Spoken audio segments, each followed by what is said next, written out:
Hello everyone, my name is and welcome back to the Lovecraftian Video Game Retrospective and welcome to Bloodborne. Bloodborne is a 2015 action RPG, and at least in spirit it's part of the Demon Souls Dark Souls series and has also been made by the same development team. The game is a third-person action game with RPG elements, and its central focus is, at least that was my impression, resource management ultimately. Both material resource management with stuff like antidotes, but also management of your stamina. Your stamina is an essential resource you use for combat, and you are rewarded for using methodical combat and thinking about what you do, making quick decisions, yes, but not necessarily using a hack and slash playstyle.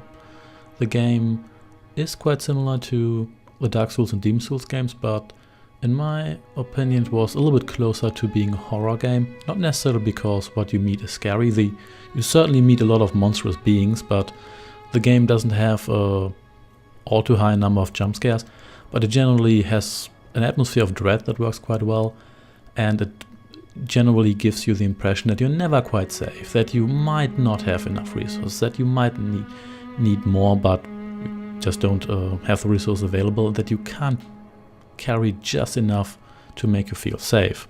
The game is also fairly difficult, but I have to admit that I'm not a frequent player of action RPGs, nor am I a frequent player of console games. Now, this game is exclusive to the PlayStation 4 as of now, and I'm not only not an experienced action RPG player, but I'm also not a great player with controllers. And while the game certainly is not an easy game, people who are more used to that kind of gameplay and who are actually console gamers will probably find this game a lot easier than I did.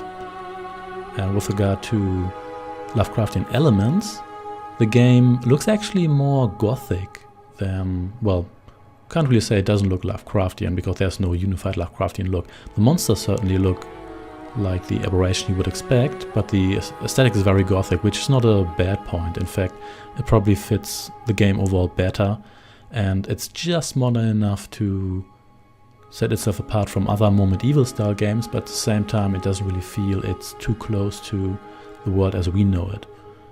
And it's quite easy to draw some Lovecraft comparisons with regard to the style of the game. A lot of the monsters certainly look like something you would Lovecraftian abominations to expect to look like. And the game's central city, Yharnam, can also easily be interpreted as an analog to Innsmouth, the city from The Shadow over Innsmouth. And in addition to that, the plot also circles around elements such as cultism and ancient god beings. So those Lovecraftian elements are very much in the foreground, even though the game's lore is not really the game's main focus. I always had the feeling that the gameplay is the game's main focus. It's still there and you won't really miss it, but I think there's also another way to look at the game.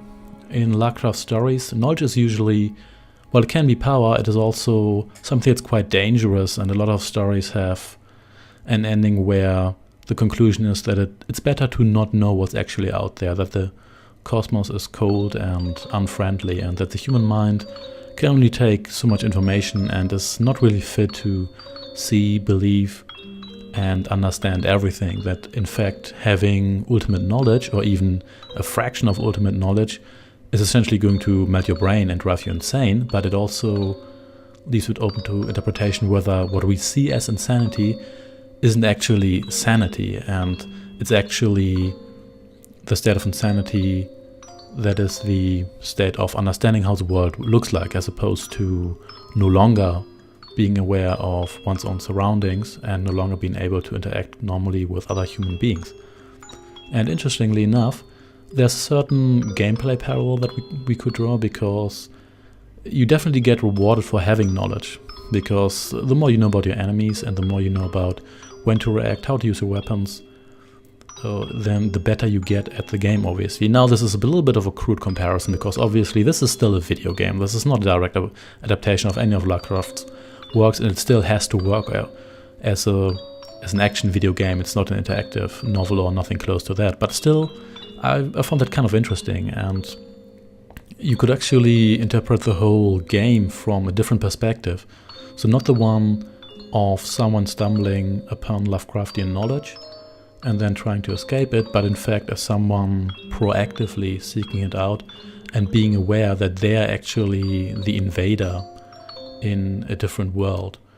For example, a lot of the bosses you fight, they're pretty much in plain sight, and that also goes for a lot of other enemies. You don't really get jumped at. We do get jumped at, but not always. Oftentimes you actually approach the game in a more knowing and direct manner.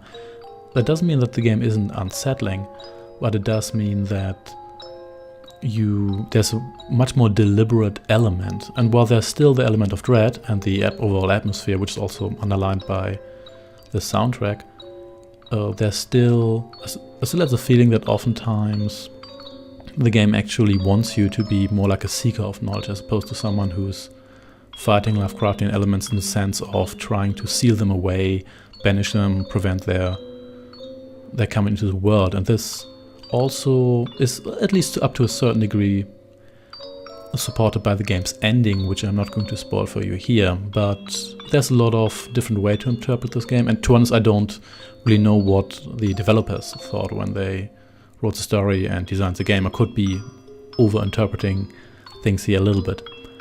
But anyway, overall I do recommend the game, both as a horror game in general, as a Lovecraftian game, both visually and with regards to story and the feeling, and also as an action RPG. If you like hard action RPGs, then this game is probably for you. There's a couple of complaints I have with it, mainly that is a console exclusive, but that's a very personal complaint, because if you're a console gamer, obviously you're not going to have any issues with playing a game on a console, so that's more of a personal thing. And also that there's a couple of elements I didn't like. I found the loading times to be a little bit too long, and there's also stuff like weapon decay, which, to be honest, I didn't really think it added anything to the game, and I couldn't really care for it less. Yeah, so that's my thoughts on Bloodborne, but let me know what you think about it and how you see this game's Lovecraftian elements. And also, last but not least, a special thanks to Raman Ronin, who provided me with footage for this game, because actually, since I don't own a PlayStation 4, played this game at someone else's place, and I don't have any capture equipment for PlayStation. I didn't want to hijack someone else's hardware for too long, so feel free to check out his playthrough of Bloodborne, which I will link in the description. And thanks for watching, and I shall see you next time. Take care and goodbye.